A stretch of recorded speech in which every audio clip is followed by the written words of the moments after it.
هو انت اشتريت الحاجة ولا اشتريت الصورة؟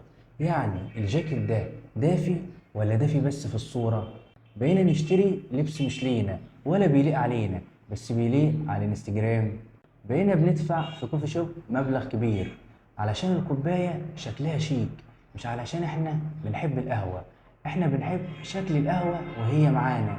بقى عادي تشتري حاجة مش محتاجها، أو تتداين علشان جزمة شيك، أو تستلف علشان موبايل جديد. ليه؟ علشان تصور ستوري وتمسحها تاني يوم. بقى عندنا استعداد نضحي باللي احنا محتاجينه علشان نثبت للناس حاجة احنا أصلا مش حاسين بيها. بس فين نفسك؟ فين أولوياتك؟ فين اللي انت بتحبه بجد؟